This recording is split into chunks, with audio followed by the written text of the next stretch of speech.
We are receiving confirmed reports of a major incident unfolding in the Strait of Hormuz.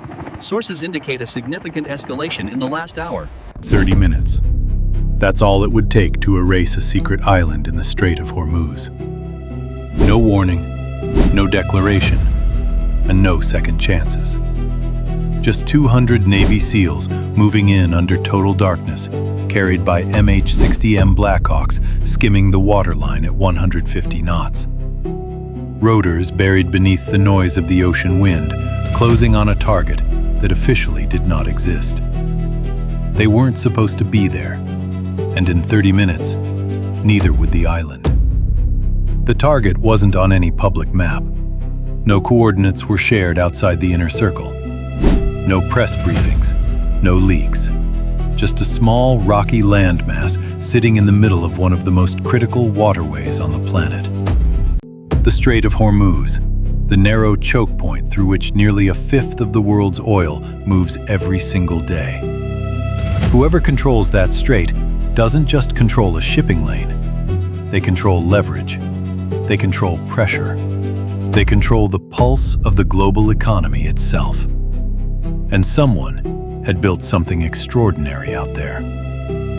What intelligence had pieced together over months of surveillance, signal intercepts, and human assets was alarming. The island wasn't just a military outpost. It was a command hub, a fully operational nerve center buried beneath reinforced structures, hardened against aerial surveillance and engineered to remain invisible. From inside that facility, Iranian operators had been running a sophisticated regional operation around the clock. Radar arrays tracked every vessel moving through the strait. Signal intercept systems pulled communications from commercial shipping, foreign naval assets, and allied intelligence platforms. Coordination networks spread outward from that single point, directing patrol boats, feeding targeting data, and synchronizing pressure across the entire maritime zone. It was the brain of the operation. Remove the brain, and everything goes dark. The mission was simple to describe and brutal to carry out. Get in, pull the intelligence, and destroy everything. A cruise missile could have put the island underwater in minutes. But a missile doesn't extract hard drives. It doesn't recover encryption keys, communication logs, or the operational architecture analysts had spent years trying to map.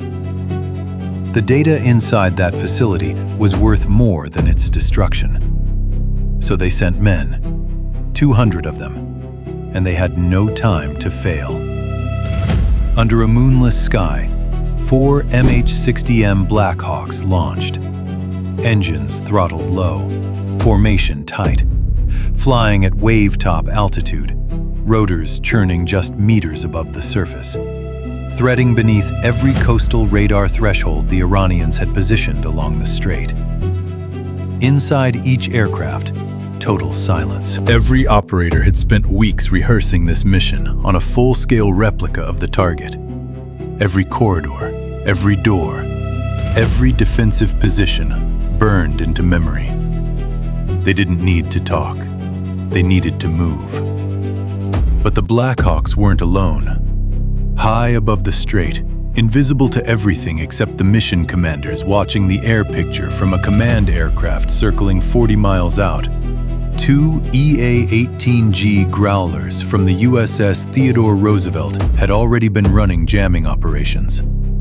Their ALQ-99 pods flooded every Iranian radar and communication frequency in the area with a wall of precision interference so complete that every screen from Bandar Abbas to Qeshm Island was showing noise. Iranian operators weren't seeing a threat. They were rebooting their equipment and calling for maintenance. They had no idea what was already moving inside the jamming curtain. 4 FA-18F Super Hornets, loaded with AGM-88 HARM missiles and Mark 83 bombs, were already in their attack corridors, running fast and low off the deck of the Roosevelt, assigned to one task: shatter the island's defenses before a single SEAL boot touched the ground. Then, the Super Hornets rolled in. 2 direct hits on the coastal gun emplacements. 4 seconds, 2 positions gone. The second pair came through immediately after, targeting the communications tower on the island's high ground and the secondary radar array. The tower took a direct hit and came apart from the base. The radar array simply ceased to exist. Then, the AH-6 Little Birds arrived. Small, fast, almost impossibly maneuverable. 3 of them came in from the north at 30 feet of altitude. Chin-mounted miniguns spun up, sweeping through the remaining defensive positions in a single coordinated pass. Machine gun nests, mortar positions, a vehicle-mounted heavy weapon that had survived the FA-18 strike and was beginning to rotate toward the inbound Blackhawks. The miniguns destroyed it in under 2 seconds. 2 FA-18Cs flying top cover held combat air patrol above it all, weapons free, watching for any Iranian aircraft that might scramble from the mainland. They saw nothing. The Growlers had made sure of that. No scramble order had gotten through. No alarm had reached any airbase that could respond in time. The entire air package had done its job in under 4 minutes. Then came boots on the ground. The Blackhawks flared hard over the landing zones, and the SEALs were off the ramps before the skids settled. Already moving, already in contact. Gunfire. Tracers cutting across the sky from the eastern ridge. A machine gun crew sheltered in a hardened fighting hole the FA-18s couldn't target without risking the underground facility, had survived everything and come back online. Rounds ripped across the landing zone. One Blackhawk, still climbing out, took hits along the tail section. The airframe shuddered. The pilot held it. It didn't go down. The island was already fighting back. One SEAL element fixed the position. Another flanked from the south. 90 seconds later, the machine gun nest was gone. Under direct fire, moving uphill. 90 seconds. That's what 200 Navy SEALs look like when the clock is already running. While the surface fight raged, the breaching team reached the underground entrance, concealed in a rock face on the eastern side, invisible from any overhead angle unless you already knew exactly where to look. The door was reinforced steel, multi-layered, built to survive anything short of a direct bunker buster strike. They had purpose-built charges configured for this exact door. They had trained on it for weeks. The charge detonated. 11 seconds. Door gone. Inside, darkness. The smell of electronics. Cooling systems running. Emergency lighting strips casting the corridors in dim red. Enough to see, not enough to hesitate. The close-quarters battle inside those corridors was something else entirely. No sightlines, no standoff, no air support. Just rooms, doorways, and men making decisions in fractions of seconds. Peel, stack, breach, clear, move. The defenders inside fought hard. Every one of them lost. Behind the assault element, the intelligence team worked without stopping. Drives pulled, bags packed, communication logs stripped from active terminals. Gunfire 10 meters ahead. They kept working. Explosion 2 rooms over. They kept working. Every second of collection was a second that mattered. Then, the picture above ground changed fast. Iranian fast boats were inbound from the nearest coastal base.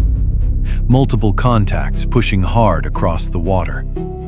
A quick reaction force launched from the mainland. The 30-minute window was collapsing in real time. One word came through the command net: accelerate. Demolition charges were set against every system in the facility. Server banks, communications nodes, power infrastructure. The team moved like the building was already burning, because in every sense that mattered, it was. Collection complete. Last charges armed. Moving for the surface. Getting out was where the mission almost came apart. The remaining defenders had reorganized. They knew the Blackhawks were coming back. They concentrated everything on the landing zones. Every weapon still operational. Every fighter still standing. Pouring fire into the open ground between the assault facility and the extraction points. The extraction security force had been holding those LZs for 14 minutes under sustained contact. Ammunition running low, 2 operators wounded, still on the line, still holding. And when the underground teams emerged onto the surface and began crossing open ground, the fire surged immediately. Gunfire from 3 directions, RPGs finding range. The AH-6 Little Birds swept in low ahead of the extraction routes. Miniguns working, cutting off every position that tried to lock on to the landing zones. The pilots flew with surgical precision, anticipating threats before they fully developed, suppressing fire that hadn't even fully opened yet. 2 passes. 3. The fire never stopped, but it never found its target. Then the MH-60M Blackhawks came back in under the heaviest fire of the entire operation. Pilots held altitude over active gun positions, absorbed hits, held steady long enough to load operators, then pulled clear. Rolling lifts, teams loading and departing while others kept fighting. The perimeter shrank team by team until the last man broke contact and ran for the final aircraft. Last SEAL aboard. Rotors up. 47 seconds later, the island answered. The demolition charges detonated in sequence. Server banks first. Communications relay nodes. Power systems. The underground facility didn't just go dark. It collapsed inward. Corridors folding. Equipment fused into wreckage that no recovery team could ever reconstruct. Surface structures came apart seconds after. The radar arrays, the antenna clusters, the signal towers that had been quietly pulling intelligence for years. All of it gone inside 90 seconds. Flames climbed 200 feet into the night sky. And while the island still burned, the B-2 arrived. It had been airborne for 11 hours, launched from Whiteman Air Force Base in Missouri before the SEALs had even finished their final brief, flying a transoceanic route, refueled twice in the air by KC-135 Stratotankers, invisible to every radar system it crossed. The B-2 Spirit doesn't appear on screens. Its radar cross-section is roughly the size of a large bird. It had been holding overhead for 20 minutes before the SEALs even inserted. Patient, waiting for what came next. Now it had clearance. 2 GBU-57 massive ordnance penetrators, 30,000 pounds each, designed to punch through 60 feet of reinforced concrete before detonating, were released in a single pass. The weapons fell silently, guidance fins making micro-corrections through the final seconds of their descent. 2 impacts, 2 detonations, not on the surface, below it. The island buckled upward in 2 places as the underground chambers collapsed completely. Fires that had been climbing from the demolition charges were snuffed out by the shockwaves, then reignited as ruptured fuel lines fed new flames into the ruins. Whatever the SEALs had left standing, the B-2 made sure it was gone. The Spirit turned and disappeared back into the dark, already 200 miles away and climbing before the dust had settled over the strait. No statement issued, no mission logged in any accessible document. It had never officially been there at all. Then, silence spread across the Strait of Hormuz. The patrol boats that had been receiving targeting data from the island no longer had targeting data. The signal intercept operators feeding intelligence up the chain had nothing left to feed. The radar picture that had been centrally processed and distributed from that facility was blank.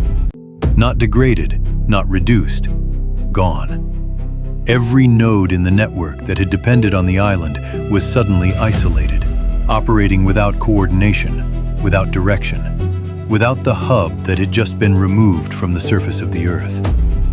And what flew out of the strait in the holds of those Blackhawks may have been worth more than all of the destruction combined.